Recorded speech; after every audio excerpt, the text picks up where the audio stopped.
I remember the first time I was in love. It was in his sixth grade, and there was this girl. I called her Diana, but that wasn't her name. It was only part of her name. But at that time, I was a big fan of classical music, and that sort of made me feel like an outcast because I didn't have friends who liked the same thing that I did. I remember my older sister would be very angry with me if I played the classical music on the radio, the CD in the car, because at that time, it was 2008 and 2000 or 2009, she was a big fan of Linkin Park. Those were the golden years. And, well, this girl, she liked classical music. She could play the piano. She also played basketball. So she was very athletic and very talented. Well, I didn't really have any other redeeming qualities except for the fact that I draw and, I speak English, whatever.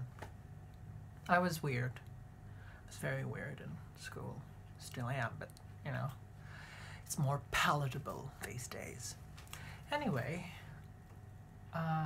Diana and I would text a lot, and she would talk about the boys that she went out with, she dated or whatever, and she got herself involved with a lot of the young foreign boys in her housing complex, and she would ask me for advice. She would call me Mr. Good Advice.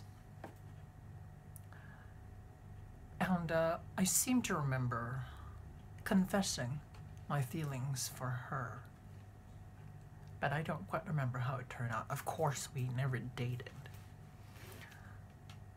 But I remember that she was very cold to me afterwards. I don't know where she is now. But I think that set the precedent for who and what I am these days. Someone that is auxiliary, someone that supports, not someone that receives. So I always have to try to give. I don't know, I just never think of myself as a main character, as someone who experiences the story. I've always thought of myself as someone supporting the donor character in a fairy tale.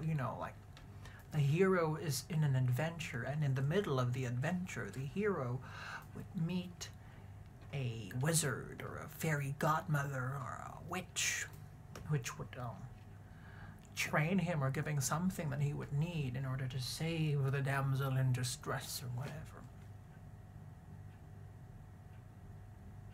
For a few years I wrestled with who and what I am. What aspect did I fall into in the fairy tale? Am I the hero? Am I the damsel in distress? Am I the dragon? Eventually I learned that I've always been the donor. And I like that.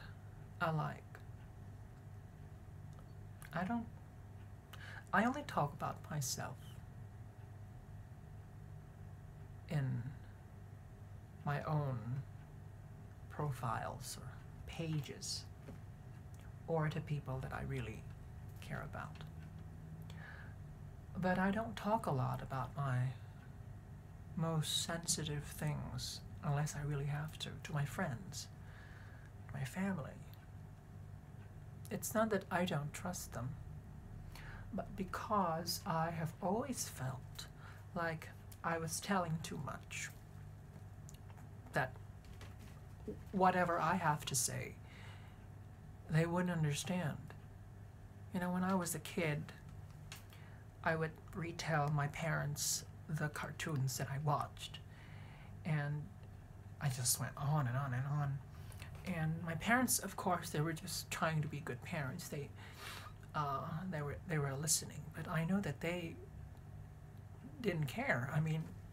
adults don't give a shit about cartoons, especially when they've been working all day. And I understand that. But ever since I was a little child, I'm always sensitively aware when someone is not listening, when someone doesn't care, when someone should not receive the information that I am sharing in order to reveal a part of myself that is sensitive. I'm very picky about that, so I don't share to a lot of people about my art or my writing unless I trust them. And sometimes even if I do share with them, I'm not expecting much. I don't like criticism. I don't like it when I don't ask for it. And even when I ask for it, I usually don't ask for criticism. I ask for, what were the feelings that you got? That's what I'm interested in. I think criticism for me hinders my work a lot, my creative work. My academic work is a different thing. But creative work, I'm very sensitive because a lot of my creative work comes from deep within me. It's my way of making things that cannot be okay, at least okay on my terms. So for these things, I'm very sensitive. As much as I overshare, as much as I talk too much on my social media, I don't. Though, even though if you ask, I will answer. I don't really have anyone to depend on these sensitive information. When I was growing up, my grandmother was the closest thing I had to a companion. I remember she told our relative that I was the sunshine of her life. And that broke my heart, of course, because she died when I was in the 4th grade or 5th grade.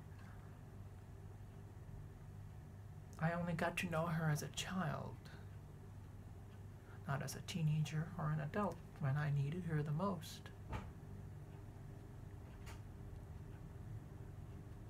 So there are days when I am utterly terrified of what to do, who to talk to. And people may say, you can talk to me, I understand that. In reality, there are a lot of people that I can talk to and get good answers from. I know that. I'm very much aware of that. And it may be comforting. But it's not my automatic response. I'd rather not. The very few people I share the more intimate aspects of my life with, I have to be sure of what is to be done with the information. Would it be useful? Because I don't need to vent to another person. Sometimes I do, but most oftenly I don't. I need someone to make me feel like things are going to be okay, because I'm tired of having to tell that to myself. Because usually when the day gets hard, I tell myself that it's going to be okay. I am the only one that I can depend on. I remember the years where I was excruciatingly lonely and I wanted people of a similar mind and disposition. And I would just terrorize these people, and I am so sorry that I did that. I remember someone replied to me that people can't always be there for you. Sometimes we have to leave you in the middle of the woods, and I think that's just terrible. I would never say that to another person.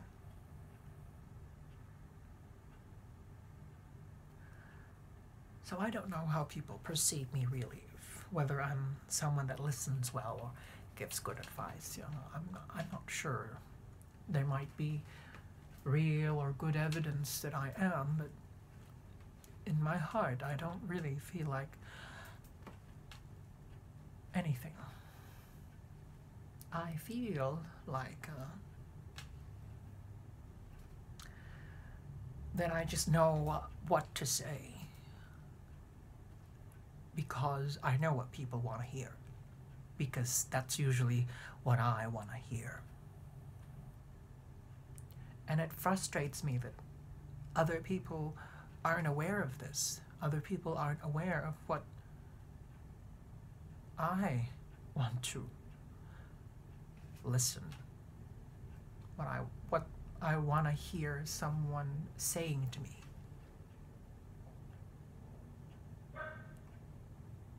So this is why I don't like to talk about myself. Oh, that's a lie. But in a sense that I don't like being the focus of the conversation too much. And when I can't focus on someone else, because that's what I'm doing most of the time, I direct the focus on someone else. Do you have any problems? If I can solve it, that would give me a sense of purpose.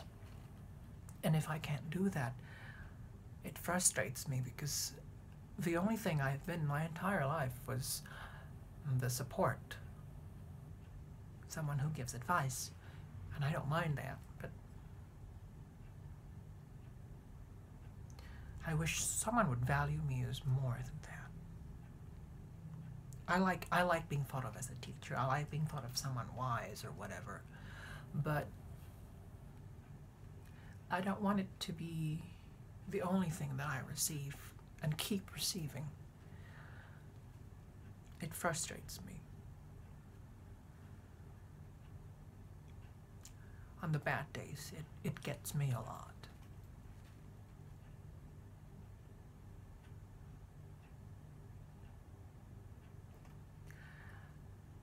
As disturbed as I am, I never allow it to stop me from living. And I certainly don't allow myself to make other people's lives harder. I'm aware of my obligations, like if I am having one of my bad days and I just don't want to go to college, don't want to go to class, I don't skip, because I know I have group work. They may not need me, but I should at least be there when I can. I think the least thing that you can do is be there for other people, even if you don't know what to say. You should at least be there for them, not abandoning them in the middle of the woods. We have to be aware of what other people, especially those closest to us, want to hear. Sometimes they're exactly what we want to hear. It's not so much the thing that is said, but it's more of the connection that's built. Empathy is about reaching into a part of yourself and communicating that to someone who is experiencing something similar. So even if you don't know what to say, like, hey, I'm here, I get you, and we're gonna do this, and you're gonna feel better, and even if you don't, that's okay. Doris Lessing said it the best. You know what? This isn't the exact quote, because I can't remember, but basically it said, you know what everyone wants, I mean what everyone really wants. Someone to talk to. Someone to understand them. That's what people really want if they're not lying. If they're telling the truth about themselves. I do hope that you can learn to be kinder and be more sensitive towards the needs of others. You matter. You matter.